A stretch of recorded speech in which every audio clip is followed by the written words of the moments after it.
सेना से रिटायर्ड होने के बाद बावजूद सैनिकों में एक दूसरे की मदद करने का जुनून है, सेवा करने का भाव है। इसी के चलते रिटायर्ड सैनिक, शहीद हुए सैनिकों के परिवारों की मदद करने के लिए सभी रिटायर्ड सैनिक एक दूसरे की मदद भूतपूर्व सैनिक संगठन के तत्वाधान में करते हैं। भूतपूर्व सैनिक संगठन का स्थापना दिवस होने पर रिटायर्ड सैनिकों में जज्बा, जोश, उमंग और एक दूसरे के परिवार की विषम परिस्थिति में भी मदद करने को तैयार है। इसी जोश के साथ रिटायर्ड सैनिक रामनिवास 65 वर्ष की उम्र में भी संगठन के स्थापना दिवस पर पानीपत से जनपद झांसी साइकिल चलाकर पहुंचे। यहाँ कैंट में पहुंचते आर्मी के अफसरों ने उनका हार माला पहनाकर स्वागत सत्कार किया। इस दौरान रामनिवास ने बताया कि यह साइकिल यात्रा उन्होंने 700 किलोमीटर की इसलिए की है कि वह दिखाना चाहते हैं कि रिटायर्ड होने के बाद भी सैनिक एक दूसरे और उनके परिवार की मदद करने के लिए आज भी तैयार है। उन्होंने अपने यूनिट के अफसरों का आभार व्यक्त किया है। सर, क्या नाम है आपका? रामनिवास कौशिक। रामनिवास जी, आप साइकिल से यात्रा कर रहे हैं, बताया जा रहा है जिस तरह से आप पूर्व सैनिक भी हैं, एक्स रिटायर्ड आर्मी अफसर है। क्या उम्र आपकी होगी? और मेरी उम्र 65 जी, 65 साल। क्या ऐसा आपको लगा जो आपको 65 साल की उम्र में जो है साइकिल की यात्रा, वो भी आप पानीपत से चलकर झांसी आए? लगभग कितने किलोमीटर का सफर आपने तय किया? नियर अबाउट 700 किलोमीटर सफर तय करके आया मैं। और इसमें सबसे ज्यादा श्रेय जाता है हमारे मेजर जनरल पीके सिंह, सूबेदार मेजर शेरावत साहब और हमारे जो कॉर्डन लीडर सुदीप सागवान।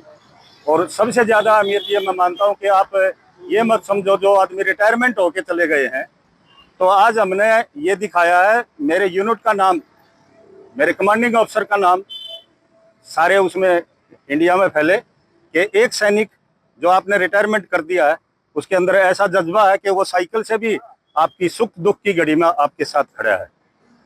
हम साइकिल से आ सकते हैं, ना ट्रेन से ना बस से।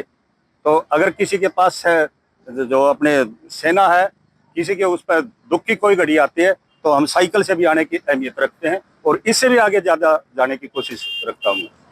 सर, आज की न्यू जनरेशन की अगर हम बात करें तो आपने देखा होगा कि लोग जो है घर से अगर मार्केट जाते हैं तो बाइक से निकलना पसंद करते हैं। साइकिल का जो दौर है वो खत्म होता जा रहा है। इसको लेकर क्या कहेंगे? नए युवाओं को क्या संदेश देंगे? देखो, नए युग में संदेश ऐसे है कि आ भी रहा है और जा भी रहा है।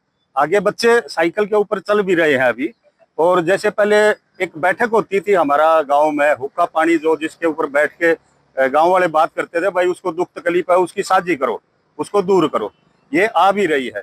और ऐसा कोई वो नहीं, मैं आपको बता देता हूँ, इस यूनिट में भी जो रिजाई के अंदर बैठे हैं, यात्रा मैंने की है, मेहनत मैंने किया है। मेरे ऊपर ट्वीट क्या कर रहे हैं मैं आपको बता दूंगा, लेकिन नाम नहीं लूंगा उस बंदे का। वो क्या कह रहे हैं, मैंने उनको बोला कि भाई मेरे 2-4 कपड़े हैं ना, वो आप ले चलियो, मैं तो ये बैग लेके थोड़ा जितने रास्ते में जरूरत पड़ेगी वो लेके जाऊंगा। उनका ये कहना है वो ट्रेन से आएंगे, रिजर्वेशन है। बोला अगर ज्यादा भारी नहीं होंगे ना तो मैं ले जाऊंगा।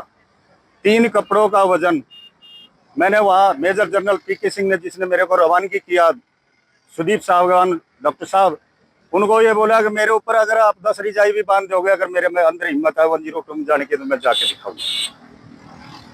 और मैं ये लेके और आपके पास पहुंचा हूँ। रास्ते में दुख दरिदाएं बहुत आई। जैसे सबसे मेन मेरे को जो आगरा वाला पुल, ओवर ब्रिज, उसमें मेरे को बहुत मेहनत करना पड़ा।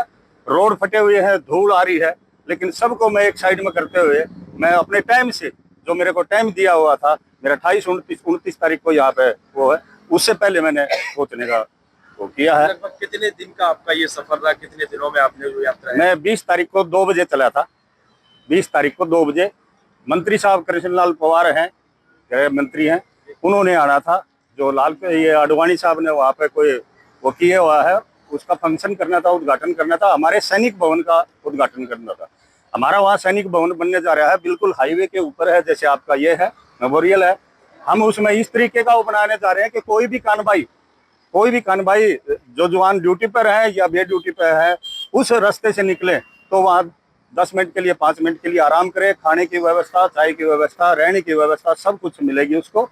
ऐसा हम कुछ वहाँ करने जा रहे हैं सैनिकों के लिए। और वहाँ से मेरे को सभी सैनिकों ने आशीर्वाद देके आपके पास भेजा और आज मैं आपके पास पहुंचा हूँ। लोकल से लेकर ग्लोबल तक की खबरों के लिए देखते रहिए सच्ची रिपोर्ट।